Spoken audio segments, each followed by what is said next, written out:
some brewing.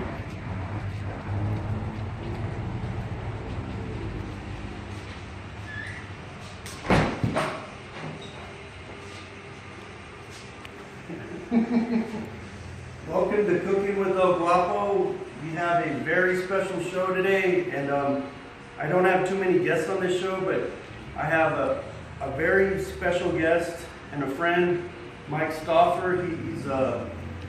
He's just a well-known and great brewer in El Paso. He's also a very great cook. I come up with this beer that I'm gonna brew today, and he's my consigliere. I consulted with him on my ideas and come up with this beer called Jarhead Double IPA. Jarhead, for people that don't know, I'm a former United States Marine. I got my Marine Corps ball cap on right here. Hoorah, Marines! Oh man, I love the Marine Corps. I love the military. I miss all my friends out there. Okay, so Mike helped me with the design of the beer, and then he's also going to cook his chicken spicy IPA wings.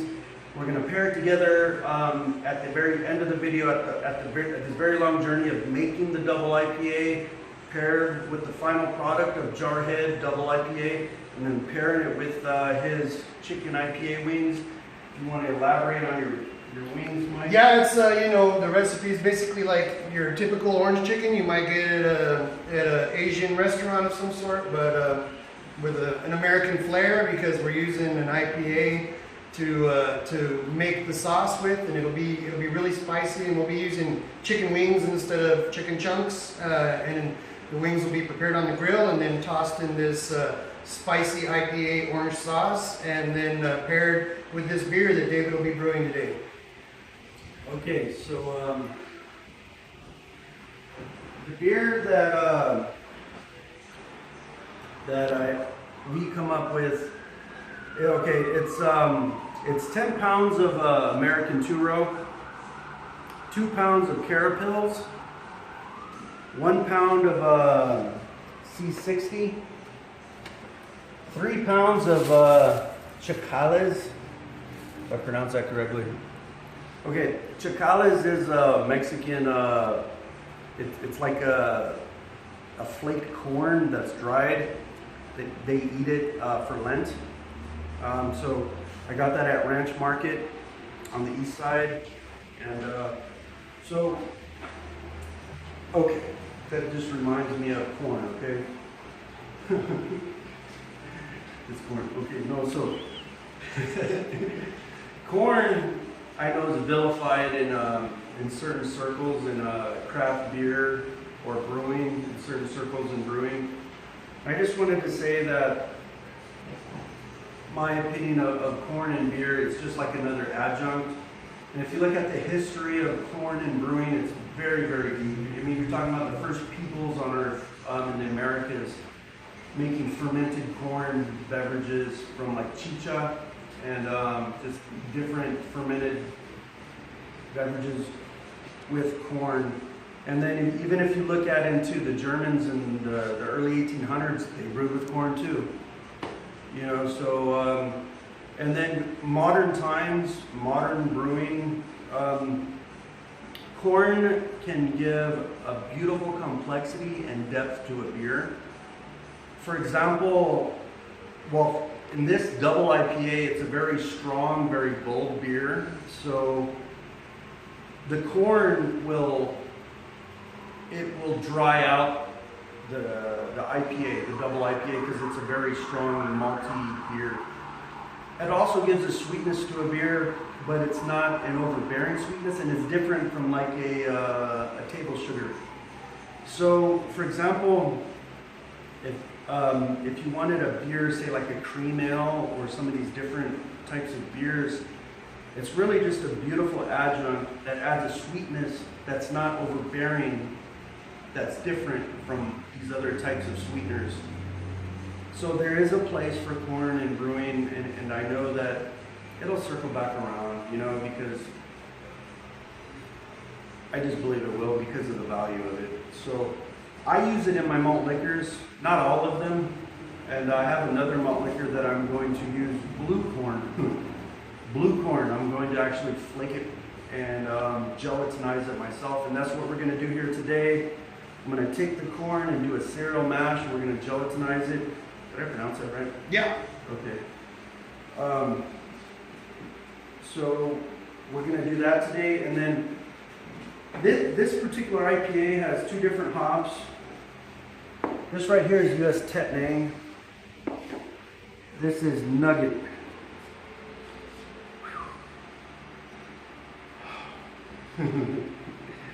Okay, so I had a moment of clarity. Okay, so what we're going to do, it's only going to be these two hops. We're going to put 1 ounce in at the 60-minute, the 45-minute Nugget. And then for the Tetnang, we're going to do the 30, 15, and then at the very last minute of the boil.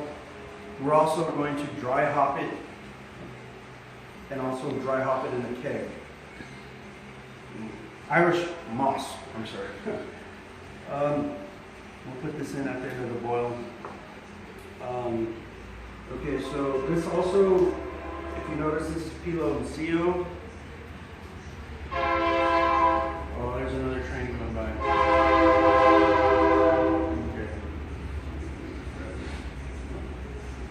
Okay.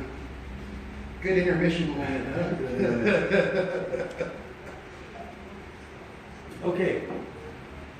Piloncillo is very similar to brown sugar, but it's not quite brown sugar. It's unrefined, whereas like brown sugar, they refine it and then they process it, and then they put back in the molasses. This is unrefined, so it's a little different. So what I do is I take 2 Piloncillos, and then I let it sit in water, and then I cover it with a cheesecloth. Just let it sit overnight. We're going to put that in at the end of the boil as well. Just gives it a, I don't know how to describe it. It's Probably like a caramel flavor, sort of. a little bit of a caramel. It adds something to it, because it's just, when you add this, it's just not overbearing. Right. With this, I can totally distinguish it. I just know it's C60 when I can recognize that in a beer. I love to do this. And that'll also dry the beer out a little bit. Try the beer. So I like to do that, and also what I'm going to do is I'm going to take more of this, and I'm going to do the same thing, but use it for priming sugar, just not as much. So I'm going to carbonate this beer naturally. Okay, so I think that's about it. Got to treat the water here. Here's Camden tablets. Like I explained this and the lactic acid and everything in Cooking with El Guapo episode 2 with the tamarindo ale. So how important these are. We're going to use these here today. Okay, so these Camden tablets purify the water, get out the chlorophenols, chloramine, chlorine. So I'm going to start milling. Start milling this carapils. Carapils, I never really used carapils too much in the past, but I'm going to start using it because I noticed that I needed something to kind of promote a nice foamy head on my beer, and this will help. There's different things. There's certain beers that I love to make, and I kind of noticed that the head retention just wasn't good. For example, my mole ale was made with Mexican chocolate. It was one of the first beers I made. The other one was Intercourse Ale. Intercourse Ale was the very first batch of beer I ever made, and I noticed it had severe head retention problems.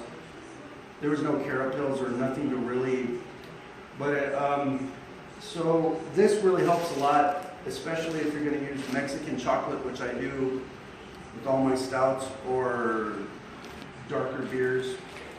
So I'm going to use this in here. Okay, so I'm just going to start milling this.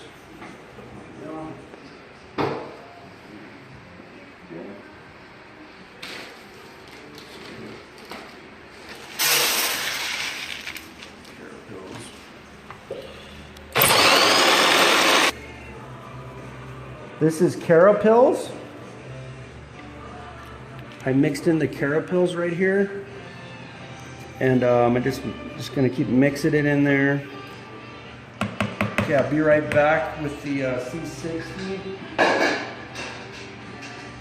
This is C60. C60 I'm gonna mix in there, the Carapils and the C60.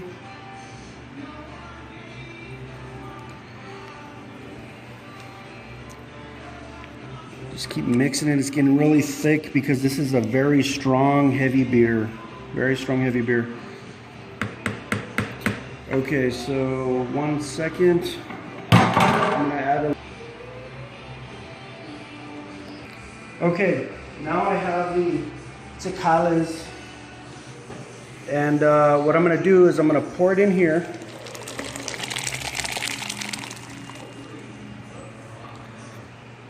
Okay, so what the Tecales does, or the corn, what's going to happen in this mash is that there's going to be chemical reactions going on. You're going to have the amylase enzyme react to be released to interact with the corn, the gelatinized corn, and to release the fermentable sugars of the corn. So that's essentially what's going to happen. What I'm going to do is I'm going to work with this for a minute. I'm going to seal it, and then I will be... I'm not going to explain all that in this video, but when I made Tamarito L in episode 2, I talked a lot about that. So, okay, so I put that in there. Lactic acid, and I explained lactic acid into the other video. Okay, so we'll be back later. Okay, so I'm going to take this, put it right here. Look in here. Look at that. That is just really nice. Now I'm going to throw some sparge water in there. Let's hope I don't spill it like I normally do. Okay, so I'm going to sparge it, and then we'll come back as soon as I'm done sparging. And then we're going to boil it and start boiling it and putting a lot of hops in there. Okay, see you in a moment.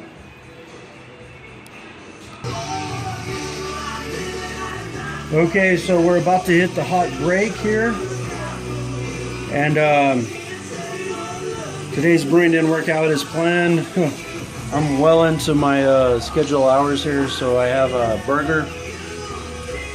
Got a burger and some buns. That's a cheeseburger. Okay, so we're about to hit the hot break. You can see it's boiling right now. We're getting close to our first hop addition, which is Nugget.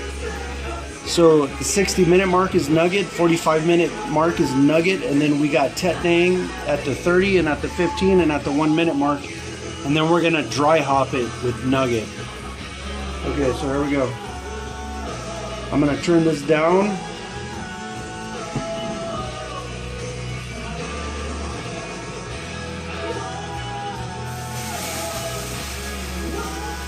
Turn that down. Turn this down. Okay, so I'm going to turn this down to get it to a light boil. And here we go. The Nugget. Boom. Nugget hops. Going to boil that in there. Clip it there. Turn it up.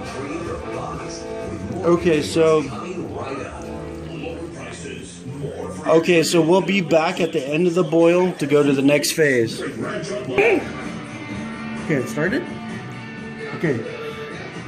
I just want a video of me and Anna really quick, so just... See, she got a lift. Just give it to her. Okay.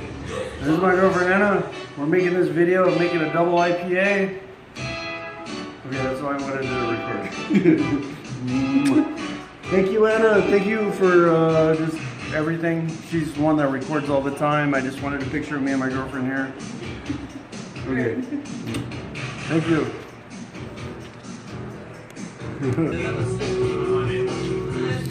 Okay, you can see all the hop additions are in there. This is the last minute of the boil. This is the piloncillo.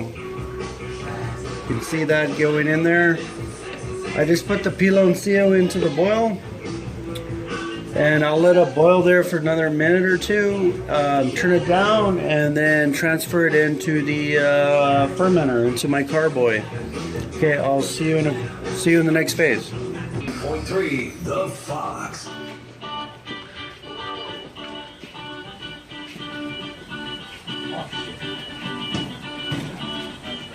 This is hot, and that's it. See how beautiful that is.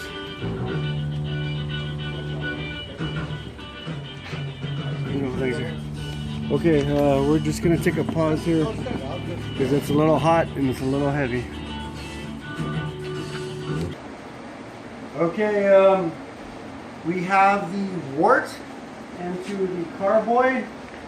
This is Jarhead Double IPA. I love that name. I'm a Jarhead myself. I love the name. Okay, so we're in my cold room right now, and this cold room can get down to the 30-degree temperature. I put it on full blast to the lowest temperature, so I totally got away. If you watch my Cooking with the Guapo episode 2, I explain the cold room and why I do what I do. I'm going to reiterate really quickly. I got away from an immersion wort chiller, so this is what I do now.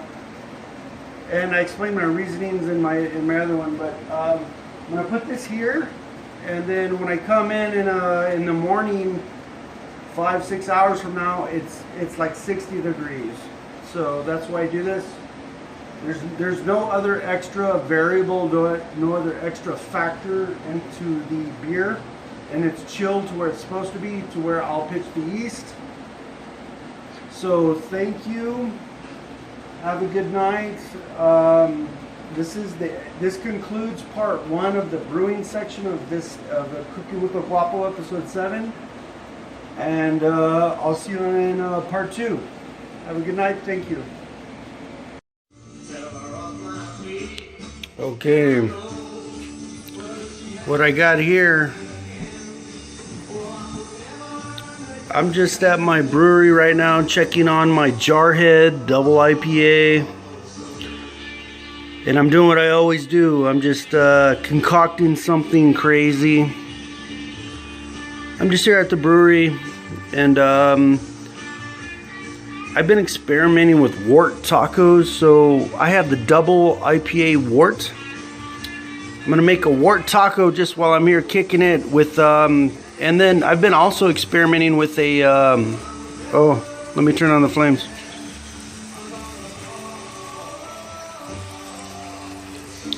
I've been experimenting with a, I don't want to say IPA. I've been experimenting with a hop salsa, hot sauce, or sauce.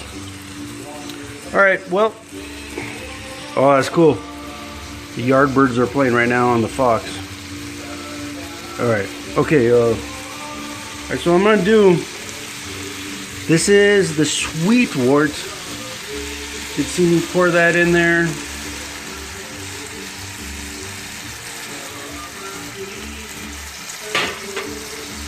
That's the wort.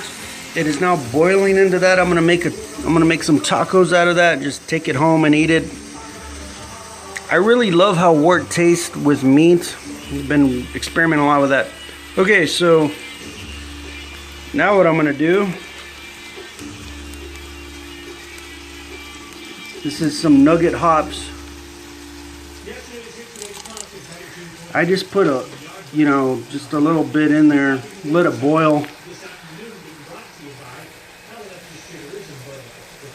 I'm gonna let those hops boil, thin it out, and then I'm gonna make some sort of a sauce out of it for my tacos.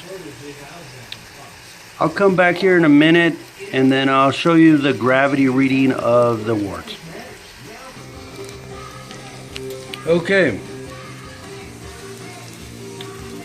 you can see how the infusion has taken place with the wort. You can smell the wort coming out them tacos, or soon to be tacos.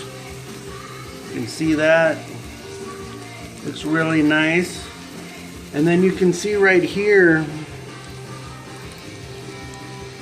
right there, I almost evaporated all the water. I just want a really thin, almost pasty nugget sauce. Because I'm gonna put that into my my hot sauce. Okay, I'm gonna go prepare the peppers and onions and spices for what's gonna come next. All right. Okay, be right back. Okay, I'm back. It's almost the finished product here. Okay, that's the taco. You can see the hoppy little paste there, and then there's a little hot sauce that I like. Got that. There's my special mug right there. Okay, so let me get a good look at this. Okay, that is, if you can see it, about 1081-ish, That is Jarhead Double IPA, ladies and gentlemen. A lot of times I don't hit this exactly the OG, the original gravity. That's a gravity reading right there. But this time I did. I hit it exactly, actually. I don't know how I did it this time, but okay, so I'm on track here, and let me pause this, and then let me mix up my little hoppy sauce here. Be right back. Okay.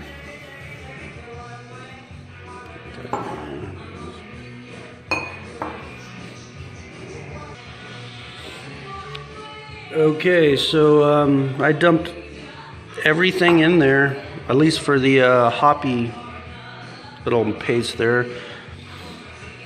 Okay, so this is a good look at this little, it's like a pico de gallo, but it's not a real pico. It has a little sauce in there. Jalapenos, serranos. Oh, before I forget, this is how, what I do is I cut the end off of this little guy here. That's a serrano, and then I just chop them up. Just keep chopping them up. So that's the way. So that's the way I dice the serrano, and the same with the jalapeno. Like, here's a jalapeno here. There's a million ways. There's a million ways you can do that. At any rate, I just wanted to show the ingredients and stuff like that. Okay, so dinner for tonight. Put that on there like this. You can see the IPA on there.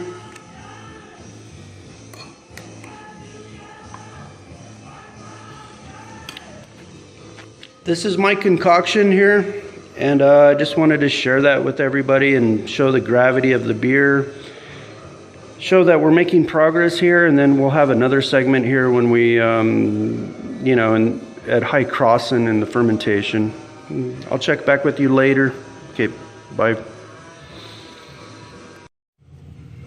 Okay, so there you go. Anna approves of the tacos. It's delicious. Hello, Anna. Hello. I'm just happy that I just make little concoctions with food that I have on hand. And the beer, I designed this beer, and it's just vintage, you know, everything that I'm doing. I thought that the recipe would work. It's something to come up with, and I got, you know, liaisons to help me out to kind of guide me with what I'm thinking, and just the color, and it's spot on with the gravity. But this really turned out good. Believe it or not, people, the IPA and this little concoction I got there turned out really good. So at any rate, I'm always doing this almost every night. I just wanted to share this with you. At any rate, we're about to head out, and I'll check back with you a little later. All right, thanks, bye. I just can't get over how beautiful that looks. It just looks so beautiful. Just look at that. Look how beautiful that looks. I'm trying to get a good look at it. Just a beautiful wort, sweet wort. Look at that angle right there. Look at that angle. Oh my gosh, that is a beautiful, beautiful. Look at that. I put potatoes right there. This is my my wood burning stove right there. Okay, so I just wanted to show this to see how beautiful the wort is and the gravity and all that, and you know, call me crazy, but I want to make a potato IPA. I mean, seriously. You know, potatoes have a lot of starch in them. You know, a sweet potato IPA would just be fabulous. Sweet potatoes have more starch than potatoes, and they could possibly give like orangish hints to the color of the beer. Anyways, one last look at this. One last look. Look at that. Look at that. Look at the gravity on that one. Just look at the beauty of that.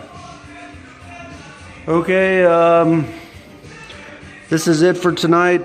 I'll see you later. Okay, one thing that I wanted to say is that over time I've evolved as a brewer. I'm always evolving as I gain more knowledge, as I gain more experience. And I just kind of developed my own style of brewing, and I thought I invented this way of brewing, but I really didn't. I brew in the Australian no-chill method.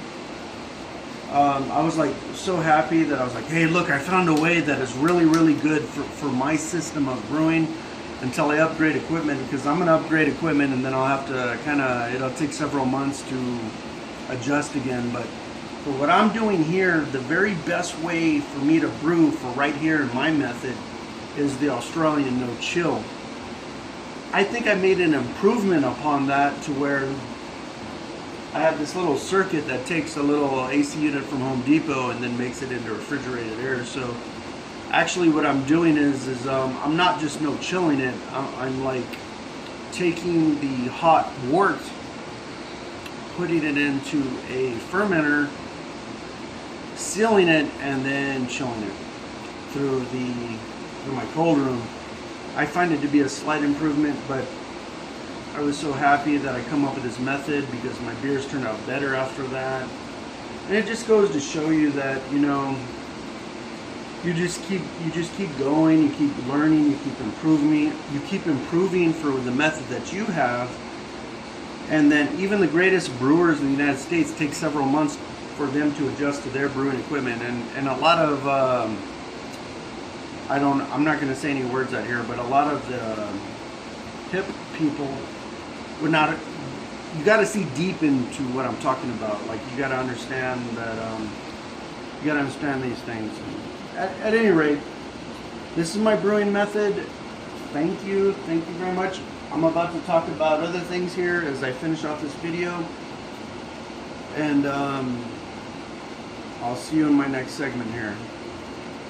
Okay, this is the final phase of part 1 of this cooking with El Guapo. I am transferring the beer to the keg, and I'm gonna dry hop it. This is my cold room, and I can change it to any temperature that I want to change it to. It can get to the 30-degree range, and I built this when I first built Sun Brewing. I've always had this cold room. Okay, so